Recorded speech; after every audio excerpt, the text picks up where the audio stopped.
विश्व प्रख्यात नेपाली वरिष्ठ मूर्तिकार राजकुमार साक्य मरुगु लट्या पुण्यतिथिया अवसरे स्मृतिका पानाहरूमा वरिष्ठ मूर्तिकार राजकुमार साक्य नाया सफु चिकिफेना यागुदु स्याक्रेड ग्यालरिया कोसाले बुधबार यले छगु बच्चा हाकगु ज्याजो याना उगु सफु या चिकिफेना यागु ख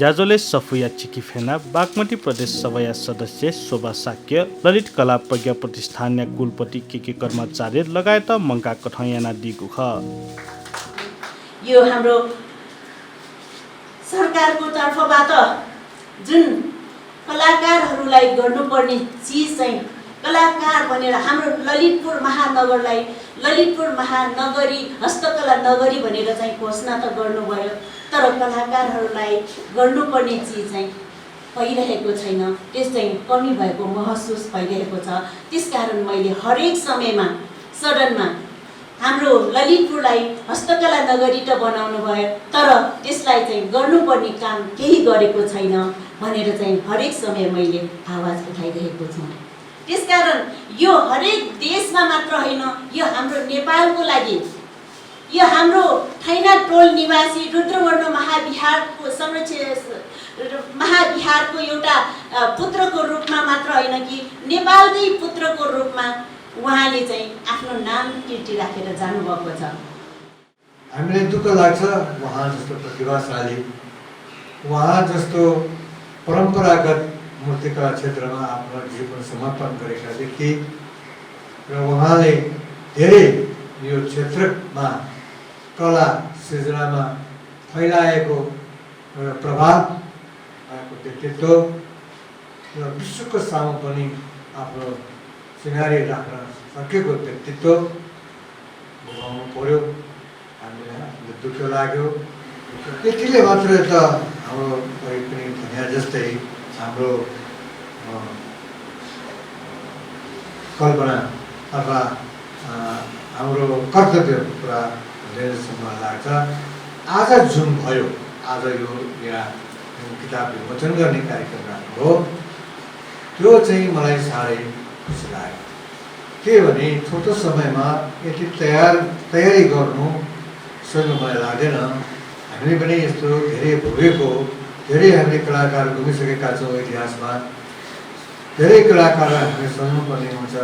त्यति चाहिँ हामी छिटो चाहिँ गर्न सक्ने अवस्थाहरू रहेको देखिन्छ। अर्को कुराहरू यहाँ धेरै सुझावहरू आयो, अत्यन्त राम्रो महत्त्वपूर्ण सुझावहरू आएको छ। सबभन्दा म पनि एउटा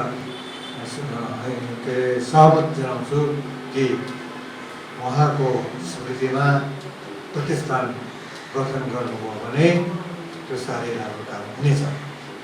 त्यो गर्ने भनेको त्यही समूहका कलाकार मित्रहरू, यहाँ अत्यन्त प्रख्यात कलाकार हुनुहुन्छ हाम्रो देशमा, अरू परम्परागत कलाकारहरू, अत्यन्त एउटा कर्मठ कलाकारहरू पनि हुनुहुन्छ। प्रतिष्ठान एउटा उहाँको नाउँको स्मृति प्रतिष्ठान गर्नुभयो भने उहाँको हरेक पाइलाका उहाँका हाम्रा इतिहासका कुराहरू अगाडि बढाउँदै जान सक्ने हुन्छ। त्यसले गर्दा भविष्यका कलाकारहरूलाई त्यसले धेरै मद्दत गर्नेछ, त्यसले धेरै ज्ञान दिनेछ। एउटा चाहिँ के छ भने उहाँसँग त्यस्तो कुराहरू हुन्थ्यो र आज एकजना मित्रले एउटा आर्टिकलको प्रस्ताव राख्नुभयो, लोकचित्रकारजीले पनि त्यसको लोकचित्रकारजीले प्रस्ताव राख्नुभयो, अरूले उहाँलाई समर्थन गर्नु, मलाई आफूले खुसी लाग्यो। यो कुरा नेपाल ललित कला प्रज्ञा प्रतिष्ठानबाट अगाडि बढाउँछु। किनभने परम्परागत कलामा यति एउटा समर्थन पाएको, यति चाहिँ आफ्नो प्रतिभा देखाएको, यति चाहिँ एउटा आफ्नो प्रतिभालाई विश्व सामुसम्म बनाउन सक्ने व्यक्तिको लागि हामी राजनीतिगत एउटा प्रकाशन गर्नको लागि हामीले प्रयत्न गर्नुपर्छ। त्यस कारणले मलाई अत्यन्त खुसी लाग्यो एउटा चाहिँ महत्त्वपूर्ण सुझावहरू यहाँ आएको हुँदाखेरि मैले यो दुईवटा कुरामा मैले पनि समर्थन जनाएँ। एउटा प्रतिष्ठान एउटा उहाँको लागि के भने अझै अब यही महिना अब मैले 45 दिन भएको चाहिँ महिना भन्नु भएन, यही वर्ष 2जना आधुनिकका शिखर पुरुष हामीले भने शिखर पुरुष भनेर उत्तम नेपाली र परम्परामा यस्तो प्रख्यात व्यक्तित्व राजकुमार साक्यज्यूको मलाई टिकटको लागि प्रस्ताव गर्नेछौँ भन्ने विश्वास गर्न चाहन्छु। मो इले तयार जुगु थुगु सफ्ती छिन्चाम थिथि सिद्ध हस्ती लिसे प्रबुद्ध व्यक्तित्व चोगु लेख तया प्रकाशन जुग ह थुगु सफुया सम्पादन नानी हेरा सके याना दिगु खसा थुकिया संयोजन लिसे प्रकाशन सेक्रेट ग्यालरिया प्रोपाइटर सुजाता सके याना दिगु ह हुन्छ नि एकदमै उहाँ सरल किसिमको व्यक्तित्व हुनुहुन्छ। उहाँ जस्तो व्यक्तित्व सायदै हामीले पाउन सक्छौँ है भनेर चाहिँ उहाँले यो पुस्तकको जुन परिकल्पना निकाल्नु भएको थियो त्यही बेला नै मेरो हृदयमा चाहिँ त्यसले ठ्याक्क छोइहाल्यो कि जब उहाँले यो निकाल्नु भयो यो कुरा त्यही दिनदेखि चाहिँ हामीले यो पुस्तकमा काम गर्न सुरु गरेका थियौँ होइन। र एकदम छोटो समयमा निकालेको यो पुस्तक हो।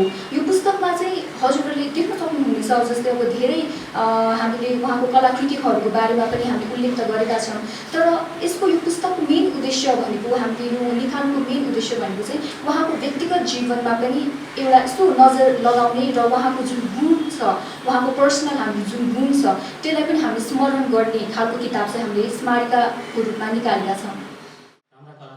जाजोले राजकुमार साक्य लिसे लिक्कलापी व्यक्तित्व तेसा थोज्या माज्या पाखे साक्य हलिमे योगदान याना दिगु बारे चर्चा याना दिसे साक्य या त 21औं शताब्दी या अर्निको या भसिका कथा हेवेगु सोयान वेकया थगुहे पहिचान कथा भसिका बी मागुली बबिया दिल। मलाई चाहिँ कस्तो मनमा खड्किरहन्छ भनेदेखि 13औं शताब्दीमा जन्मेर टिबेट त्यसपछि चाइनामा जानुभएको अर्निको उहाँको आफ्नै ठाउँ छ र कलाकार राजकुमार साक्य चाहिँ कलाकार राजकुमार साक्य हो। उहाँलाई अर्निकोसँग तुलना गरिएको राम्रै हो तर उहाँ राजकुमार साक्य नै हो। र जस्तै भोलि उहाँका छोराहरू स्वरूप सौरभहरू पनि राम्रा कलाकारहरू हुन्, उहाँहरू अगाडि आउनुहुन्छ भनेदेखि उहाँहरू चाहिँ अब राजकुमार साक्यको छोराहरू मात्र रहेन कि उहाँहरू स्वरूप हो, सौरभ हो, आफ्नै आइडेन्टिटी छ, आफ्नै पहिचान छ जस्तो लाग्छ मलाई। सो मलाई व्यक्तिगत रूपमा चाहिँ के लाग्छ भनेदेखि कलाकार राजकुमार साक्यलाई कोहीसँग तुलना गर्नुभन्दा उहाँ आफैमा एकजना व्यक्तित्व हुनुहुन्छ। एउटा कुरा चाहिँ हामीले यहाँ राजकुमारको कुरा गर्दाखेरि धातु पत्रकला भन्ने एउटा शब्द आइरहेछ। यो शब्द चाहिँ यो त्यति साधारण कुरा सानो मान्छे सानो कुरा मात्रै थाहा पाएको जस्तो भयो। यो धातुपत्र कला चाहिँ शब्दमा चाहिँ यो नयाँ यो नेपाली डिक्सनरीमा भएको शब्द होइन। नेपाली डिक्सनरीलाई पनि नेपाली भाषालाई पनि उहाँले धनी बनाउनु भएको छ।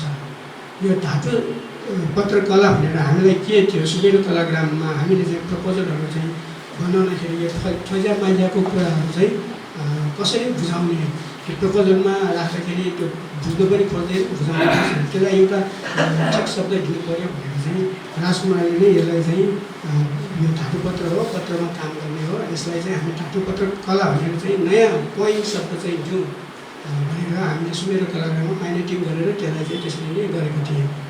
कान्छीकुमार सरसँग बिन्ती गर्न खोजेको चाहिँ उहाँले यसमा अनुभवी पनि हुनुहुन्छ। धेरै समय उहाँले चाहिँ यो टिकट प्रकाशनको चाहिँ उहाँ धेरै विषय सानो सानो कुराहरू पनि थाहा छ उहाँलाई। राजकुमारको नाममा हामीले हुलाक टिकट चाहिँ प्रकाशन गर्न पायो भने हामीले उहाँले के उहाँले गरेर गएको हामीले दिएर गएको काममा एउटा हामीले केही उहाँले चाहिँ सच्चा श्रद्धाञ्जली होला कि जस्तो लाग्छ। त्यसको सम्बन्धी उहाँ चाहिँ आधिकारिक व्यक्तित्व पनि हुनुहुन्छ, हाम्रो सबै कलाकारका अभिभावक पनि हुनुहुन्छ। उहाँ टिकट सम्बन्धी चाहिँ थुप्रै जीवन उहाँ त्यसमा बिताउनुहुन्छ। सानो सानो कुरा धेरै कुराहरू उहाँलाई थाहा छ।